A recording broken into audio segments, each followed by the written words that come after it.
Halo, kawal antara Kalteng, kembali lagi di Bara Kalteng bersama saya Rendik Andika. Hari ini kita akan ngobrol terkait dunia pendidikan perguruan tinggi bersama Wakil Rektor 1 Bidang Riset dan Akademik Dr. Chandra. Ya. Selamat datang. Assalamualaikum, selamat datang. Waalaikumsalam warahmatullahi wabarakatuh. Bagaimana kabarnya? Alhamdulillah baik. Alhamdulillah, kelihatannya lumayan padat jadwalnya ya. Eh, Ngomongin dunia pendidikan di pendidikan tinggi, saya manggilnya Bapak aja ya.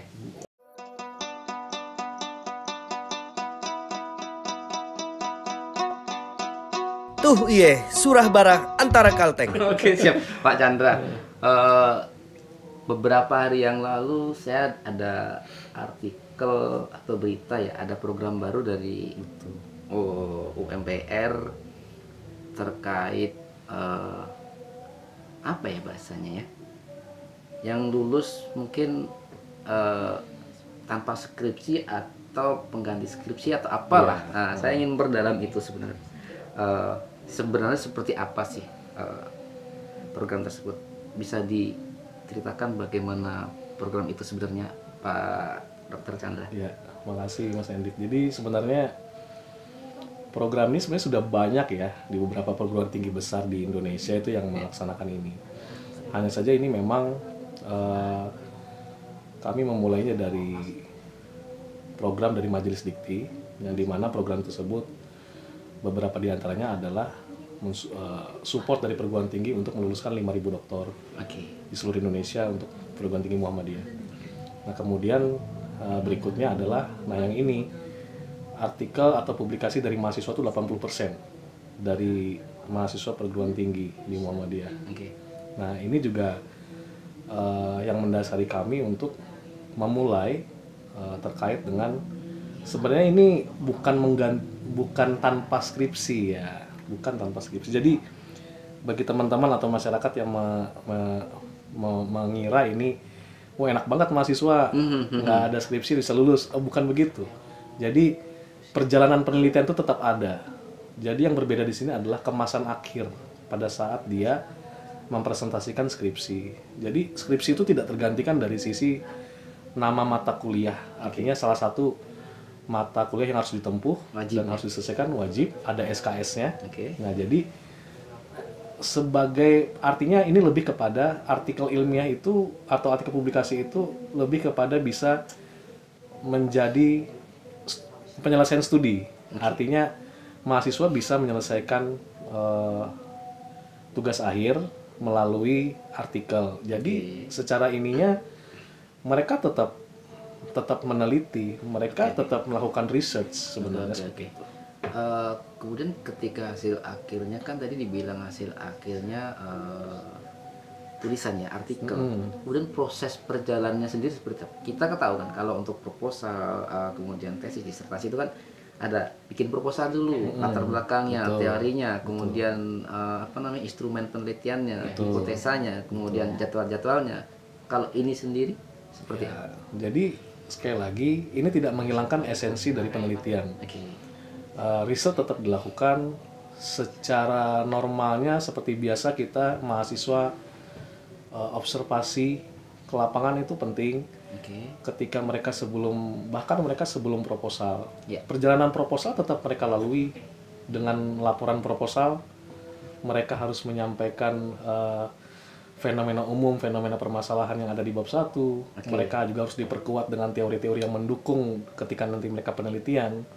Dan ketika mereka akan menggunakan sebuah metode penelitian yang bisa mereka gunakan untuk proses penelitian. Jadi itu tetap ada begitu.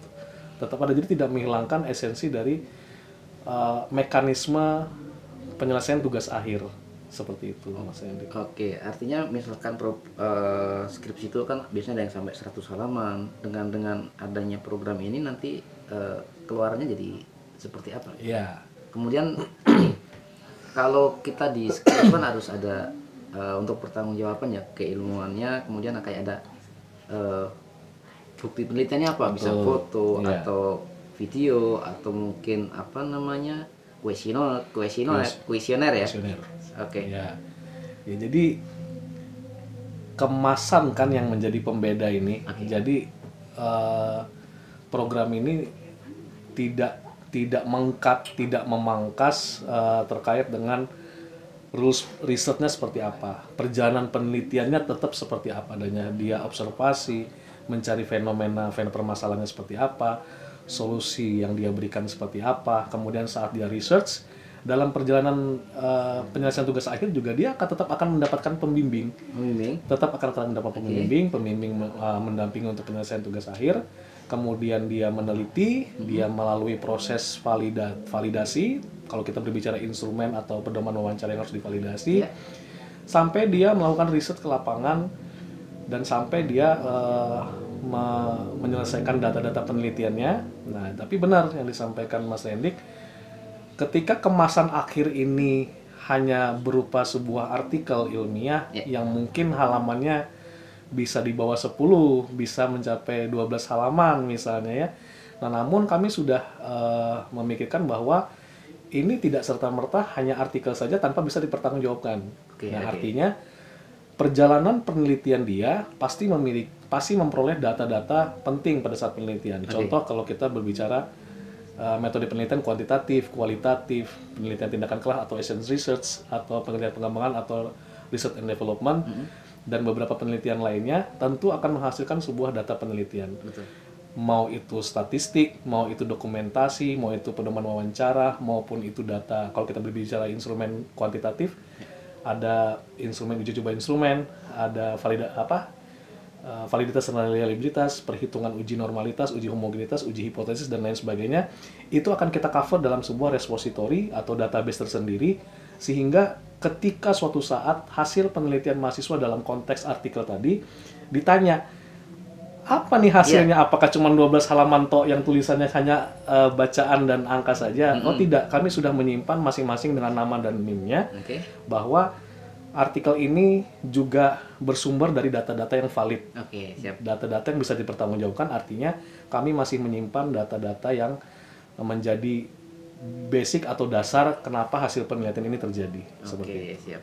Nah, kemudian penguatan, kemudian bicara itu kan perlu ada penguatan secara internal ya dari pihak kampus sendiri, persiapan dan kesiapannya sendiri seperti apa, mengingat ini kan baru ya. Ya, betul. Baik, jadi persiapan dari Universitas Muhammadiyah Palangkaraya sendiri terkait dengan program ini, kami sudah menyiapkan draft, menyiapkan pedoman atau panduan bagaimana mahasiswa bisa melaksanakan ini.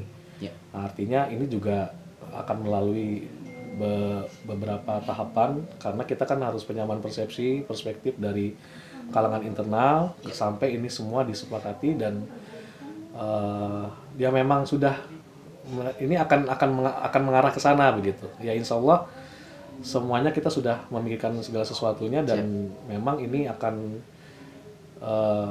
hadir nanti dalam waktu dekat terkait dengan kebijakan ini.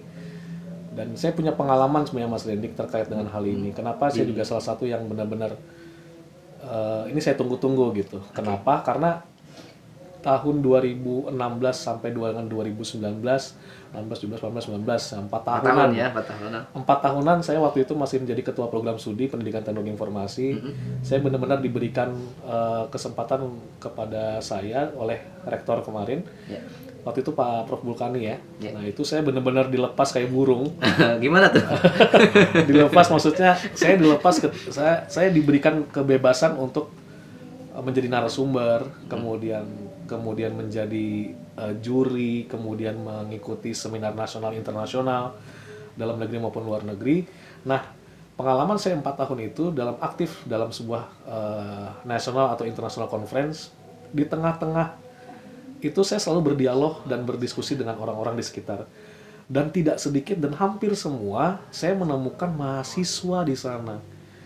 Mahasiswa di dalam arti dia sebagai mahasiswa sudah menjadi peserta dalam nasional maupun internasional conference ini. Dan dia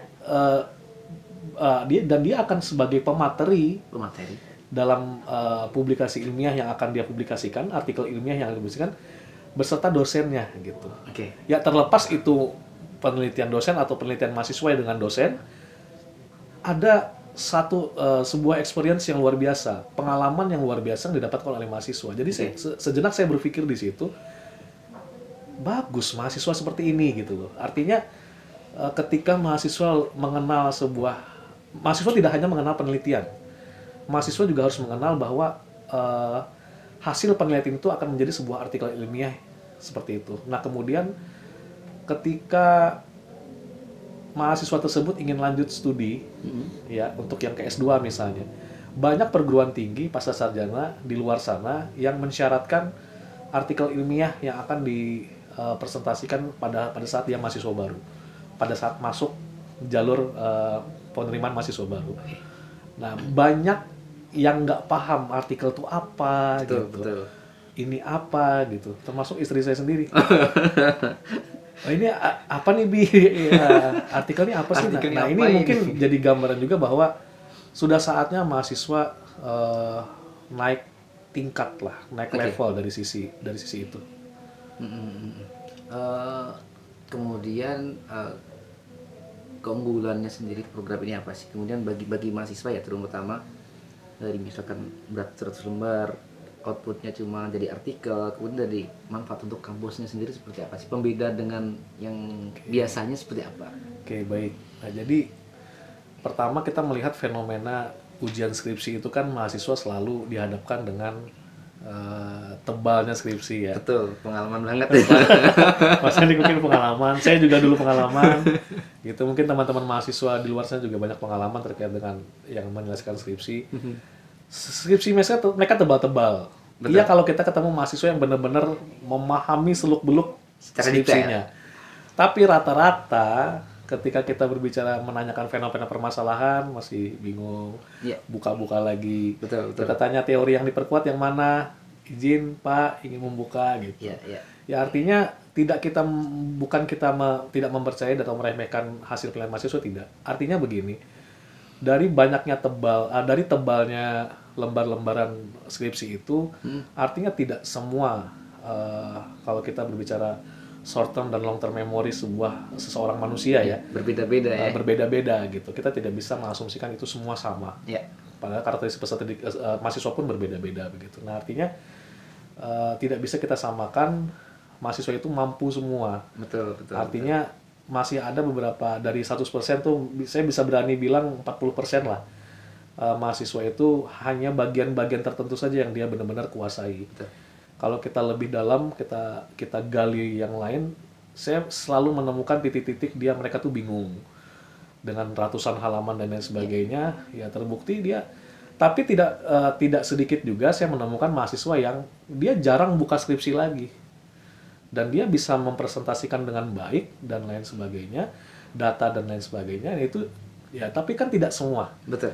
Gitu. Jumlahnya lebih sedikit. Betul. Nah, tapi kalau kemasan nanti program ini berjalan, kemasan yang dalam hal ini adalah hanya bentuk halaman standar dari sebuah artikel ilmiah. Nah mungkin kalau di artikel ilmiah itu kan kita memangkas beberapa poin-poin penting saja, baik dari pendahuluan, baik dari teori yang digunakan, metode penelitian yang digunakan, sampai pada pembahasan hasil penelitian, sampai pada penutup, di mana penutup biasanya itu kita berbicara kesimpulan. Kemudian referensi atau daftar pusaka. Nah ini menjadi poin-poin penting yang barangkali bisa menjadi fokus utama dari apa yang dibahas oleh mahasiswa. Dari sisi itu juga, ini juga tentu akan meringankan beban mahasiswa. Dalam segi? Iya, dari sisi biaya gitu ya. Artinya tidak sedikit kok mahasiswa tuh mungkin mengeluh bahwa udah ngeprint di luar, kasihan ya ngeprint berapa lembar, satu lembar kan lumayan. Belum satu lembar di print 150 halaman misalnya, belum dengan lampiran, belum dibagi untuk dosen pembimbing, dosen penguji, untuk fakultas. Iya kan ngeprint tuh, ngeprint, setelah ngeprint kan di copy, jilidnya lagi lumayan. Iya, kalau skripsi kan di copy 4 ya. Belum nanti diserahkan ke fakultas, ke dosen pembimbing. Dosen pembimbing juga begitu diserahkan, coba saya tanya ditaruh di mana coba. Betul. Saya sebagai dosen juga nih, kadang di meja, kadang di mana. Jadi kasihan juga gitu. Artinya dari sisi biaya juga membantu mahasiswa juga sih untuk lebih efisien gitu. Tapi tidak menghilangkan kualitas tadi. Betul. Itu yang utama. Itu yang lebih utama. Kita mau membijaki sebuah kebijakan, tapi jangan sampai mengurangi kualitas dari mahasiswa itu sendiri. Oke, siap. Kalau pengalaman saya dulu, Pak Wakil Rektor ya, Pak Dr. Chandra, untuk skripsi yang begitu tebal, termasuk dari bagian latar belakang itu biasanya kan kita panjang ya, Betul. sampai berapa halaman. Heeh. Ternyata pas kita penelitian ya, paling kalau kita amati bener-bener paling cuma Betul. empat tiga Iya. paragraf kan fokusnya kan. Betul. Untuk mengingat itu juga. Karena kan awal itu kan mereka berbicara fenomena umum. Betul. Itu kan terlalu panjang ada gitu. undang-undang, Ah, ada betul. fenomena awal yang basa-basi lah biasanya ya. Iya, iya. Ya bukan basa-basi juga, tapi awal dari pengantar dia meneliti itu apa. Betul. Tapi yang benar-benar kita benar-benar bisa fokuskan adalah ketika lembar kedua, lembar ketiga, ketika dia berbicara fenomena permasalahan. Oke. Berdasarkan hasil observasi mahasiswa, di situ yang dia memang benar-benar mengutarakan permasalahan penelitian itu apa. Oke, termasuk mungkin 1 atau 2 teori yang dipakai fokus untuk Boleh. penelitian itu Ya, ya. artinya teori itu tidak selalu ada di bab 2. Ya. Teori itu juga bisa kok disisipkan di bab 1 untuk memperkuat fenomena permasalahan yang ada. Ini kadang-kadang orang berpikiran, kenapa masukkan teori di bab 1? Kan ada tempatnya bab 2. Padahal itu untuk memperkuat saja. Tapi jangan banyak juga. Oke. Mungkin dengan saya bilang hasil penelitian tapi yang disampaikan lebih simpel ya. Betul. Apakah para dosen penguji nanti juga lebih fokus nih memperdalam apa yang diteliti mahasiswa gitu? Oke, harusnya iya. Karena bagaimanapun juga dosen saat ini tanggung jawab kinerja dosennya juga ada di artikel kan? Siap. Seperti itu. Artinya Tridharma perguruan tinggi memang benar-benar harus berjalan dalam diri dosen. Oke. Baik dalam proses pembelajaran, bagaimana dosen itu bisa melakukan penelitian, bagaimana dosen itu bisa melakukan pengabdian masyarakat. Kalau di Muhammadiyah itu lebih kepada catur dharma perguruan tinggi. Tambahan satu komponen keempat ini adalah al-Islam dan kemuhammadiyahan. Oke, siap. Seperti itu. Kemudian kalau untuk program baru ini apakah khusus untuk S1 atau S2 mengingat di UMP saat ini sudah ada 2 program studi magister? Iya. Sebenarnya ini harusnya berjalan ke keduanya ya. Karena di luar sana juga ini juga berlaku untuk tesis bahkan disertasi. Oke. Ya, bahkan kalau Mas Rendik melihat dokumentasi dari salah satu video, tidak usah saya sebutkan ya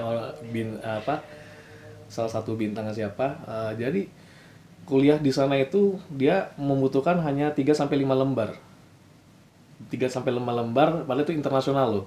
Oke. Dan dia sudah bisa memperoleh gelar doktor internasional seperti itu. Tapi itu sekali lagi itu contoh di luar saja. Jadi kita mencoba menginovasikan itu juga melihat karakter yang ada di kampus kita. Tidak bisa kita adopt seenaknya saja. Jadi kita harus bisa melihat juga ini memungkinkan nggak untuk kita tindak lanjuti seperti itu. Oke, artinya perlu perjalanan yang Iya. yang lumayan ya, termasuk menyiapkan karakter Betul. SDM itu, karena mengingat dari dulu sampai sekarang polanya kan pola skripsi. Betul. Semacam Makanya itu ya. memulai dulu kan boleh ya. Iya, Kita siap, lihat hasilnya seperti apa, nanti kita bisa evaluasi gitu. Tapi kalau seperti ini saja, kapan kita bisa berinovasi? Betul. Itu aja sih. Oke. Tapi sekali lagi, inovasi boleh, tapi tidak menghilangkan kualitas. Ya, itu bagaimanapun yang harus dijaga karena Iya. perguruan tinggi ya salah satunya menghasilkan SDM berkualitas. Betul, seperti itu. Oke. Sambil diminum, Ya, Pak. makasih. Dari tadi ngobrol terus belum minum nih, haus. Ini tadi lumayan serius pembicaraannya ya.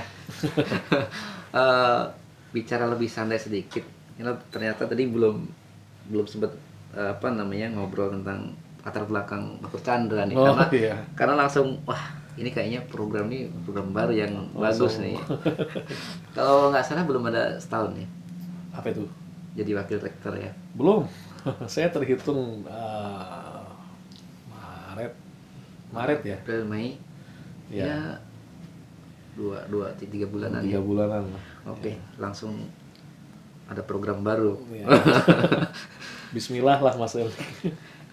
Dan kalau nggak salah Dr. Chandra ini pemegang apa ya yang banyak itu? Rekor muri. Mm-mm. Oke, untuk yang haki terbanyak. Betul. Tapi mungkin sekarang udah dilewati sih. Oke. Tapi paling nggak untuk sekilas yang kemarin background sedikit lah biar lebih kenal lagi pemirsanya ya, bahwa di UMPR-nya juga ada dokter muda sih ya. yang kualitasnya sangat luar biasa sampai pernah megang muri. Itu bisa disekilaskan balik. Ya, terkait dengan rekor muri itu itu kebetulan saya peroleh di tahun 2018. Jadi produk-produk yang saya ajukan untuk mendapatkan haki terkait dengan itu sampai kepada dapat memperolehnya gelar rekor muri itu adalah media pembelajaran yang saya buat, memang berbasis animasi dan beberapa buku tulis yang saya memprogramkan. Saya harus mencetak buku itu 2 buku setahun, Mas Randy, terhitung dari tahun 2016 sampai sekarang. Tahun ini sudah terbit yang terbaru 2 buku saya dari Teknosain, dari Graha Ilmu. Jadi total buku saya sekarang ada 14. Luar biasa. Itu dari tahun 2015. Karena mungkin ini yang akan menjadi jembatan pendukung saya juga untuk meraih gelar guru besar nanti ke depan. Amin. Ya, jadi beberapa produk yang haki itu yang memang lebih kepada media pembelajaran. Saat itu 43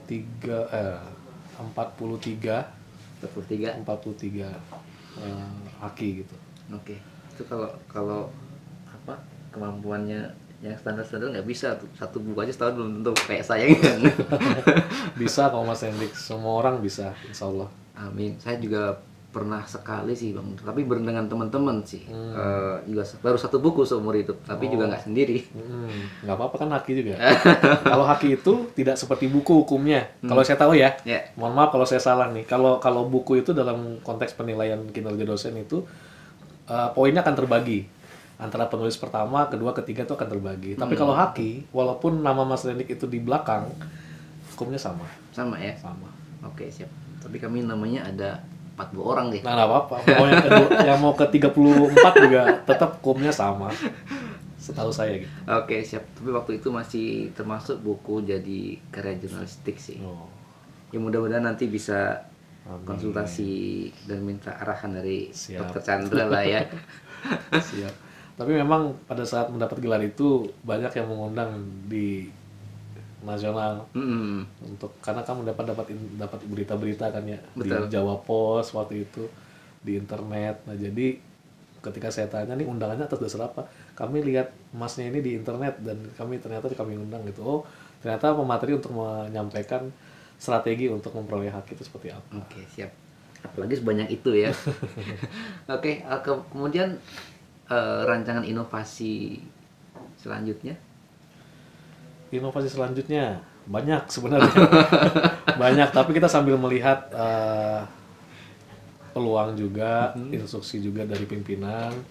Yang terbaru saat ini kan kami sedang memperbaharui dari Sistem Informasi Akademik atau SIAKAT yang dari perguruan tinggi. Ya, artinya kita sudah memiliki SIAKAT sebelumnya, namun kami memperbaharui SIAKAT tersebut untuk lebih menunjang proses akademik yang ada di Universitas Muhammadiyah Palangkaraya. Kemudian yang lainnya adalah kami sudah sudah proses untuk pembukaan prodi PPG. Apa itu? Program profesi guru. Nah, ini juga ditunggu untuk kalangan-kalangan guru nih di masyarakat di Kota Palangkaraya. Mungkin waktu saya berkunjung ke sekolah-sekolah mungkin sering ditanya kapan UMPR buka prodi PPG gitu. Kami sangat ingin gitu ya. Nah, kemudian beberapa program studi juga sudah berproses untuk dibuka gitu. Apa aja tuh? Ada psikologi, ada hukum, ada D4 farmasi, D4 Ankes itu dengan profesinya juga. Kemudian ada manajemen, keperawatan dan kebidanan. Rencana insya Allah. Amin. Itu lumayan banyak juga ya. Iya. Menyesuaikan dengan perkembangan ya. Betul. Kebutuhan masyarakat lah sebenarnya. Kalau yang PPG ini S1 atau magister? Ya, dia S1. Artinya ini ada 2 jalur, baik dengan prajabatan atau dalam jabatan. Jadi bisa diikuti lah. Untuk nanti kan kayak di tingkat SD kalau nggak saya kemarin saya ada ngobrol dengan guru ya, ada yang mungkin karena sudah senior juga ternyata masih belum S1. Masuk situ juga atau bisa masuk situ atau bagaimana? Ya, itu kan lebih ke ini ya, profesi gurunya. Program profesi guru PPG. Kalau misalnya dia masih belum lanjut S1, dia bisa melanjutkan yang program studi yang dia minati. Siap. Untuk lebih ke ilmu pendidikannya apa gitu. kemudian yang dari UMPR sendiri yang program-program baru yang bisa diikuti masyarakat yang baru atau mungkin sudah bekerja tapi belum, saya bilang tadi belum S1, Oh, adakah? iya. Itu lebih ke program rekognisi pembelajaran lampau atau RPL. RPL. Iya, Oke. jadi RPL ini masyarakat yang khususnya masyarakat yang bukan fresh graduate ya. Maksudnya bukannya lulusan SMA baru. Hmm. Jadi ini memang pada awalnya itu eh, dasarnya itu adalah mereka-mereka yang sudah memiliki pengalaman yang banyak, pengalaman yang luar biasa di profesinya dia. Kemudian ingin lanjut S1 tapi terkendala beberapa hal. Padahal kan kuliah kan usia nggak masalah ya. Betul, betul, betul. Padahal usia nggak masalah. Tapi kadang-kadang kan orang melihat usia, malas kuliah karena usia saya sudah. Iya, Benar betul, nggak? betul, betul. Ketika kita sudah menginjak perguruan tinggi, mulai dari D3 ataupun D1 bahkan, D1 maupun S1 dan terus seterusnya, itu tidak mengenal usia. Artinya lifelong learning gitu. Pendidikan itu sepanjang hayat. Terus menerus umur hidup. Nah, seperti itu. Nah, jadi tapi RPL ini akan memfasilitasi mereka-mereka yang memiliki pengalaman kerja yang banyak, yang luar biasa, yang dibuktikan dengan berkas-berkas atau sertifikat kompetensi atau sertifikat biasa yang pengalaman kerjanya yang akan dihargai. Oke. Jadi ketika dia ingin mengambil program studi farmasi misalnya, atau memang mengambil program studi teknik ilmu komputer misalnya, tapi ketika di luar sana dia belum S1 tapi pengalaman bekerja dia udah luar biasa di Udah kayak termasuk pekerja senior ya. misalnya bekerja senior. Nah, artinya dia bekerja di mana gitu tapi dia pengalaman kerjanya udah bertahun-tahun dan banyak sekali sertifikat yang bisa dia konversi menjadi keahlian dia dalam sebuah mata kuliah. Nanti progresnya itu akan dikonversi Oke, jadi SKS. dari SKS, dari pengalaman dia itu akan dikonversi dari nanti ada reviewernya, ada asesornya, ada reviewernya dari internal kampus yang akan mempertimbangkan dan menghitung yang dia tempuh itu berapa tahun pendidikan. Oke. Jadi kalau misalnya kita biasa normanya 3,5 tahun sampai 4 tahun, Betul. memperoleh gelar S1 barangkali bisa 2 sampai 2,5 tahun gitu. Oke, kalau Berdasarkan pengalaman tadi. Oke, kalau misalkan kayak pekerja di pemerintahnya, kayak di tingkat kelurahan, ini kan biasanya yang agak susah kuliah itu kan yang agak di di pinggiran kayak pedalaman gitu. Dia sudah berada di kelurahan itu bekerja sudah 5 tahun tuh misalkan. Mau masuk RPL gitu bisa. Ya, boleh banget, boleh banget. Artinya sangat boleh untuk mengikuti program RPL ini karena ini juga sedang penerimaan mahasiswa untuk RPL. Jadi silakan bawa aja bukti-bukti pengalaman bekerja, apa yang dia pernah peroleh selama dia bekerja. Nah, itu bisa dikonversi dan proses selanjutnya penetapan SKS. Oke, siap-siap. Artinya bisa lebih cepat juga ya. Betul, bisa lebih cepat. Berarti kuliah sekarang ini juga lebih mudah, lebih murah. Iya. Hitungan seperti itu ya. Tapi kita harus memperhatikan penyelenggaraannya gitu. Jadi mudah itu bukan berarti menghilangkan kualitas tadi. Betul. Kita harus menjaga itu sebenarnya. Oke, mudah dalam artian ternyata ada programnya nih. Ini dari pemerintah kalau nggak salah. Awalnya kalau tidak salah tahun 2021 itu merupakan hibah ya. Nah, ini sudah merupakan program dari kementerian. Oke. Seperti itu. Bahkan LKP sendiri sudah dirangkul ber-MOU kepada Diksi ya, Ditjen Vokasi terkait dengan hal ini untuk menunjang RPL ini juga. Oke, siap. Apakah itu menjadi salah satu bagian dari penguatan akademik dari UMPR, mengingat kalau kita lihat fenomena sekarang ya di lapangan kan berubah nih dinamikanya, termasuk dinamika sosial, budaya, pendidikan. Terus apakah? Iya, sebenarnya kalau kita berbicara itu semakin hari kan kualitas, tuntutan ke depan ini kan semakin tinggi. Betul. Artinya ketika kita menyiapkan sebuah lulusan itu tidak hanya lulusan biasa saja gitu. Artinya kita juga menyiapkan lulusan itu yang benar-benar siap, tidak hanya siap kerja sih bisa, tapi ketika dia bekerja dia bisa apa gitu.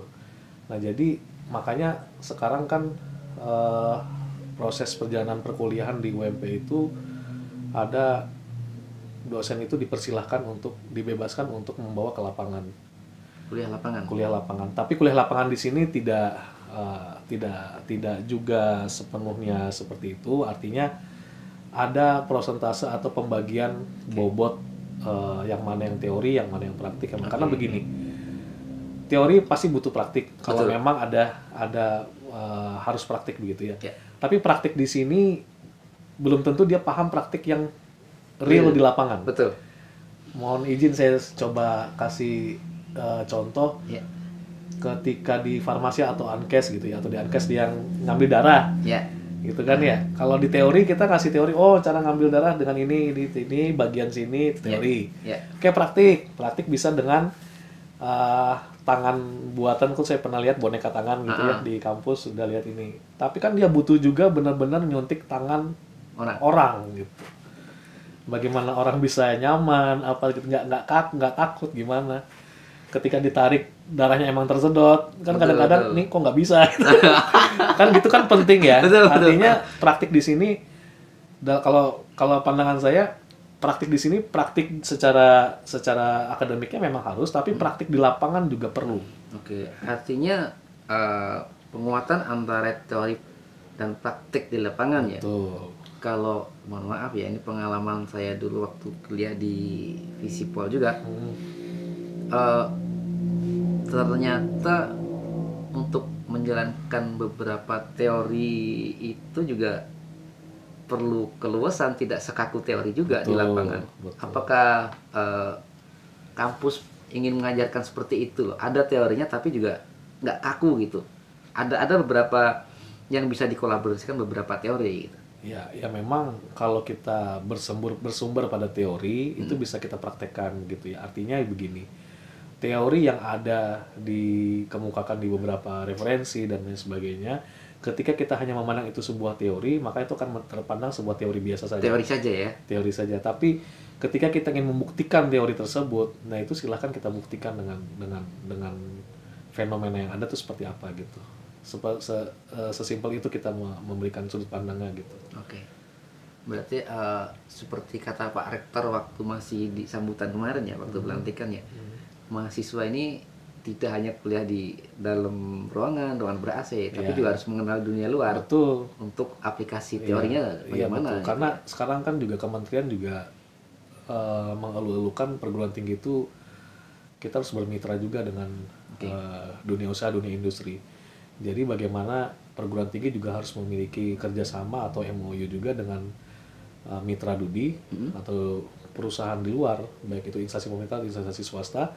Artinya mahasiswa ini sebelum mereka lulus itu mereka sudah punya bayangan ternyata lapangan pekerjaan, bukan lapangan pekerjaan, pekerjaan nyatanya seperti ini.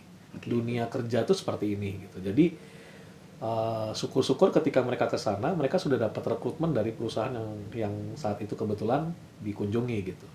Karena melihat kompetensi dari mahasiswanya memang oke gitu.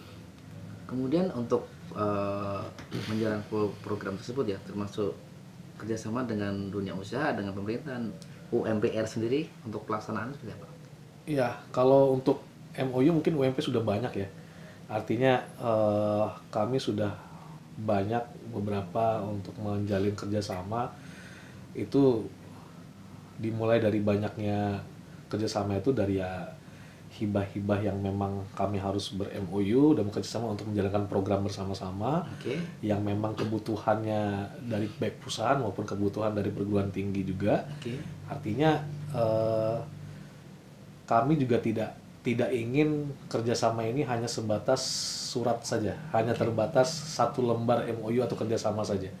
Kami ingin bentuk MOU atau kerjasama itu adalah memang benar-benar terimplementasi dalam sebuah program atau kegiatan, aktivitas. Jadi tidak hanya tersimpan di meja sebagai MOU saja, tapi tidak ada action sama sekali. Artinya asas manfaatnya diutamakan. Betul, ya. Gitu. Terkait mahasiswa sendiri ya, kan ada mahasiswa luar negeri yang kuliah di UMP, Pak Wakil Rektor ya. Kemudian prestasi mahasiswa UMPR ya, di luar negeri sendiri ada nggak sih sebenarnya? Ya, sebenarnya banyak ya, baik dosen maupun mahasiswa itu juga sering itu tidak, tapi ada pernah untuk memberikan prestasi juga di tingkat internasional. Kalau mahasiswa itu dari sisi aktivitas akademiknya, mereka juga magang dan KKN internasional, baik ke Malaysia maupun ke India dan Phuket di Thailand Selatan. Di Malaysianya di Malaysia di mananya? kedutaan, kedutaan besar Malaysia. Itu teman-teman dari Visipol juga. KJRI ya? Ya, kemudian dari teman-teman dari bimbingan konseling di Fakultas Guru Ilmu Pendidikan juga pernah untuk di magang di Malaysia. Kemudian yang terbaru ini ada mahasiswa dari Visipol ya, itu dia di Spanyol. Mas Anjar. Dia ngapain tuh di Spanyol? Ya itu dia selain magang juga, dia ada kegiatan akademik juga di Spanyol. Universitas atau di Instansi pemerintahan sepertinya. Oke. Satu semester atau berapa bulan? Kalau tidak salah dari semester 6 apa 7 dia kemarin itu. 6 kalau tidak salah dia sudah terbang ke Spanyol. Kan berarti satu semester ya di sana. Iya, satu semester. Berarti modalnya bahasa Inggris ya? Iya, Bukan modal bahasa Spanyol ya. Bahasa Inggris, bahasa Inggris. Oke, berarti sekarang sudah balik. Sepertinya sudah kembali kalau tidak salah. Oke, ternyata Saya kurang tahu informasi dia sudah sampai di mana progresnya. Intinya yang saya tahu adalah dia melakukan kegiatan akademik di Spanyol. Utusan dari Muhammadiyah Palangkaraya. Spanyol luar biasa. Ada seleksinya atau proses? Ya tentu ada penyeleksian internal dari kampus gitu. Artinya kita tidak mengirimkan sembarangan mahasiswa. Artinya harus melalui beberapa tahapan sehingga kami benar-benar yakin menetapkan mahasiswa tersebut untuk bisa ditugaskan di sana. Oke, artinya dengan adanya mahasiswa luar negeri ke UMPR dan mahasiswa UMPR ke luar negeri, kampus kita ini sangat memberikan fasilitas atau apa namanya ya, memberikan peluang lebar untuk mahasiswa bereksplor kemampuannya sendiri. Betul, karena ini juga kan eranya kampus Merdeka Belajar. MBKM eranya sebenarnya MBKM itu sudah lama. Gongnya itu bukan pada saat Mas Menteri Nadiem Makarim yang tahun 2020. Sebenarnya kalau kita menguak teori dari Everett Rogers dalam bukunya The Fifth Elements terkait dengan innovation, nah itu semenjak tahun-tahun 80-an itu freedom to learn itu sudah marak pada saat itu terkait dengan kemerdekaan dalam belajar. Seperti itu. Tapi sekarang lebih bergaung lagi semenjak eranya Nadiem Makarim. Oke, siap. Kemudian apakah ada program-program baru lagi dari UMPR yang baru untuk mahasiswa atau mungkin saat ini selain program pimpinan, program direktur, selain dari kolaborasi mahasiswa dosen dan mahasiswa relawan terkait dengan penyelesaian tugas akhir tadi, kemudian bagaimana pembukaan program studi yang tadi itu salah satu program yang saat ini sedang gencar kami lakukan. Seperti itu. Nah ini juga sedang menjajaki bagaimana kami bisa bekerja sama dengan perguruan tinggi yang ada di luar negeri, internasional, khususnya fokusnya pada tridharma perguruan tinggi. Seperti itu. Kita kan sudah punya ini ya, Muhammadiyah punya UMAM, Universitas Muhammadiyah Malaysia. Nah itu salah satu perguruan tinggi internasional kita juga. Nah itu awal pertama itu yang kami jajaki, yang berikutnya adalah perguruan tinggi lain. Banyak juga MOU dengan perguruan tinggi lain seperti Kyungdong University, South of Korea, kemudian Busan University, Korea juga, kemudian beberapa perguruan tinggi lainnya. Yang terbukti juga mahasiswa kami kan ada mahasiswa internasional, ada Thailand, baik Thailand, India, yang kebetulan mereka juga sudah wisuda atau lulus yang di kemarin ya. Yang seperti itu ya. Sampai mahasiswanya fasih bahasa Banjar tuh. Iya, jadi luar biasanya Mereka tuh cepat sekali menguasai bahasa kita, Iya. gitu. Bahkan bahasa daerah ya, Iya. bahasa Banjar, Bahasa bahasa Banjar. Banjar gitu. Padahal awal pertama saya pun ngobrolnya selalu pakai bahasa Inggris. Bahasa Inggris. Kemudian beberapa bulan kemudian ketika saya tanya, mereka udah kayak fasih bahasa Indonesia. Itu hebat. Dan sayangnya kita justru nggak belajar bahasa mereka gitu. Nah, betul. Harusnya kita juga harus bisa belajar bahasa mereka.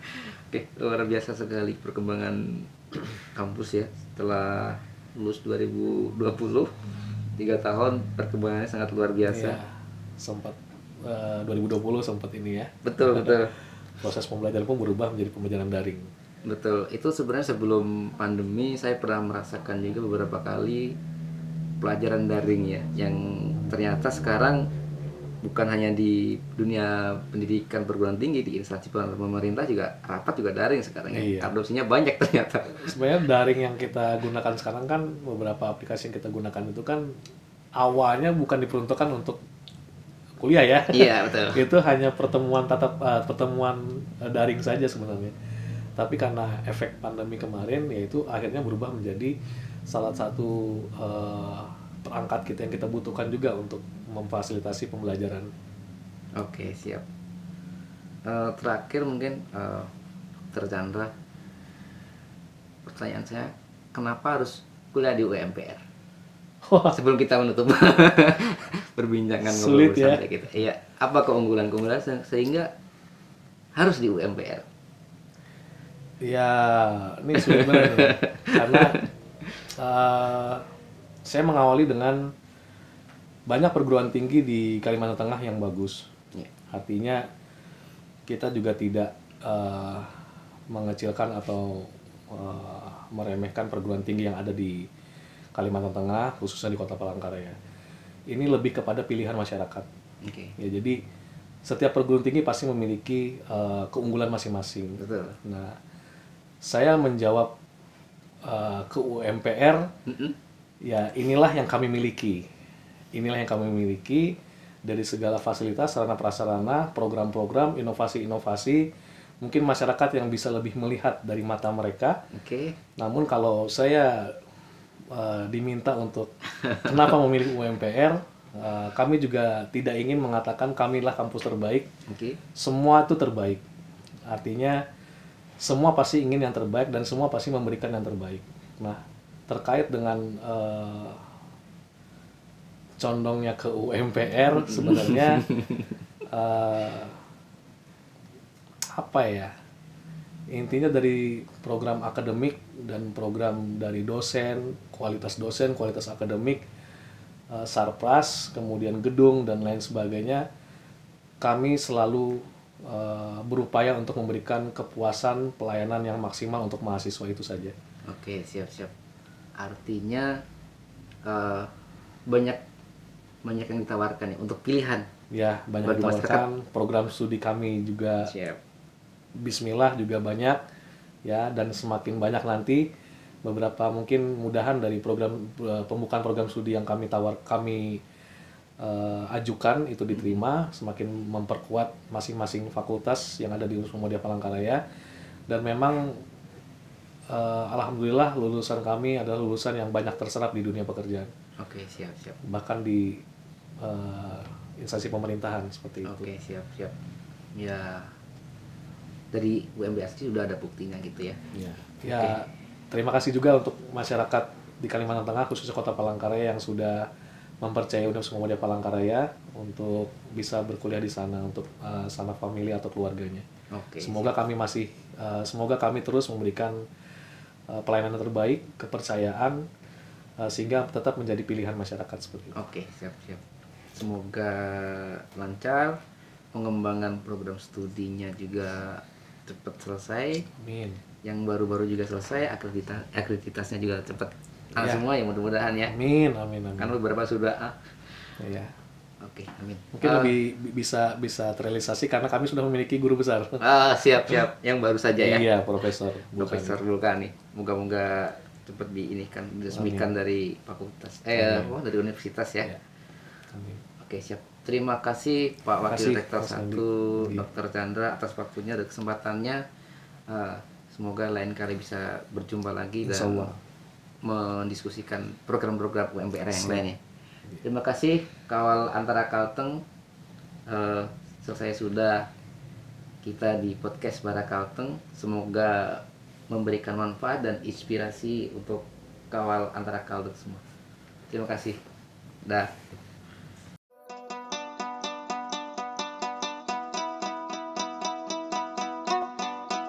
Tuh iye, Surah Bara Antara Kalteng.